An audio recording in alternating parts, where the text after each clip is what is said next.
Election Day here in the U.S., 2024. On my way, I just finished at the doctor's for a bladder infection. And now I'm on my way to my little town back home to vote and then get home and listen to the new replay from yesterday's Trailblazers announcement. So, lots going on. I wanted to share a little bit with you on continuing my story with Jennifer that tobramycin and all the mycins, erythromycin and all of the above, they all came out in that last either end of 70s, early 80s, or by 87, the Generation 4 antibiotics came out.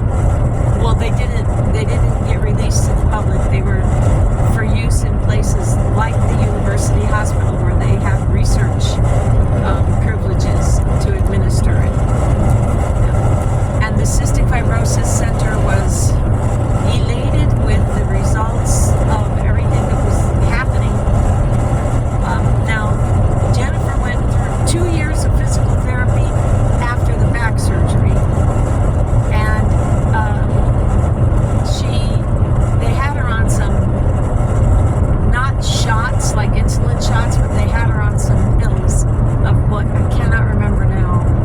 But between her Viocase, which she had to take about 7 pills every meal with, and her medications that were not IV medications, she was on about 30 pills a day, roughly.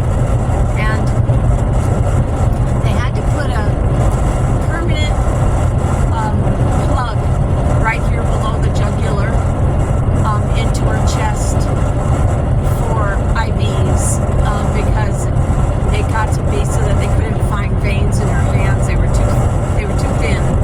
So they put that permanent port, it's called a portacath, in there. So that all happened in that same 2-year period.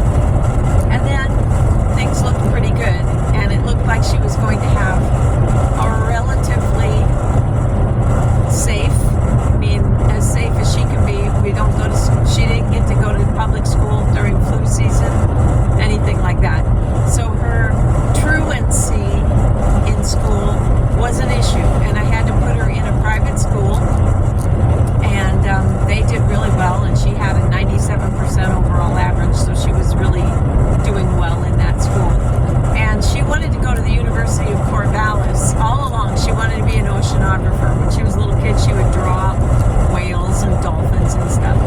So as she faced the reality of her circumstance, not being able to dive, not being able to be an oceanographer that actually goes in the ocean, she gave up on that idea. For years, I would call the University of Corvallis for her. She'd ask me to call Corvallis, Mom. I'd call Corvallis. I'd say, my daughter's in a private school. She just wants to make sure that you'll accept her if her grades are high enough, but if she's not in what's considered an accredited school. They said, not a problem. We know the school she's in, and we have accepted kids from there before, and they've done just fine, so no problem. And they kept encouraging her that this would be the case. But as she was wanting to start to date